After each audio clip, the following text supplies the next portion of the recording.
Mit dem richtigen Start ins Trompetespielen legt man ja den Grundstein für alles, was an diesem Tag noch folgt. Spiele ich gleich von vorne fest, hart, laut etc. pp. Ist dementsprechend mein Material, mein Körper auf diese Art und Weise zu spielen eingestellt.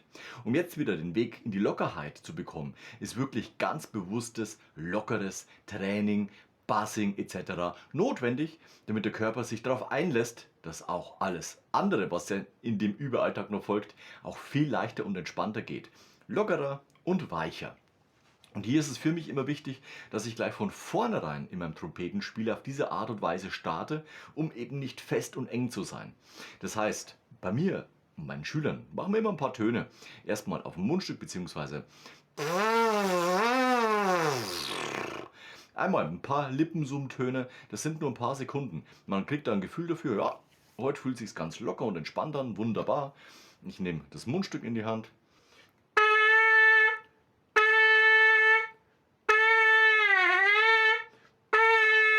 Wunderbar, sehr gut. Fühlt sich auch alles locker an, der Ton kommt auch direkt, wenn ich das möchte. Und dann geht eben der Schritt schon zur Trompete.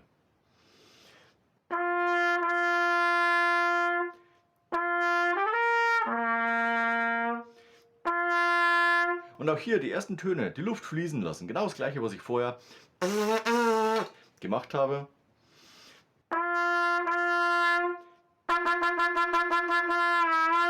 Ja, ein paar Töne gespielt, angestoßen, ein bisschen die Töne variieren im Klang, ein bisschen fallen lassen, wieder ansteigen lassen.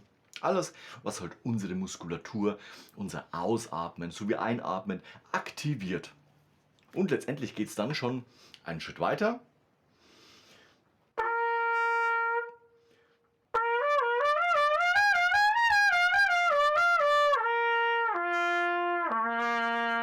Na, alles locker, kein Druck. Immer ganz wichtig, die Luft fließt, der Ansatz arbeitet. Wunderbar.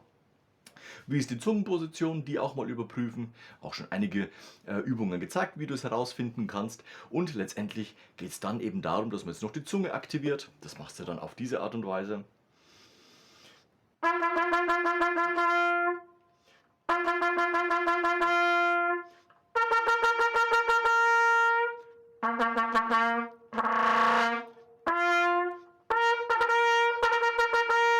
Ja, ein paar angestoßene Töne mit der Einzelzunge, auch ein bisschen Doppelzunge gespielt. Wunderbar. Und jetzt hat man eigentlich schon ein gutes Gefühl. Wie fühlt es sich heute an? Alles klar, das waren jetzt sagen wir mal 3-4 Minuten, die man mit dem Start ins Trompetenspielen verbracht hat. Und jetzt gehen wir eben zu unseren Übungen. Das sind ja immer die Skalen, die man spielt. Das Clark Second Study, es gibt A-Bahn und so weiter und so fort. Also unglaublich viel Flow Studies und so weiter und so fort.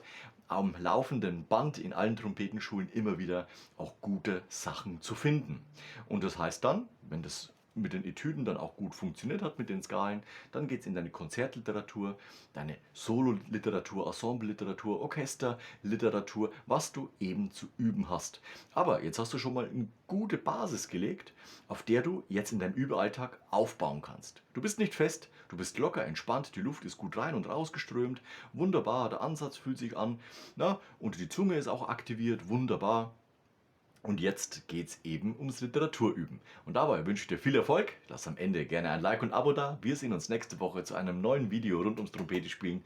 Bis dahin, ciao, euer Nico.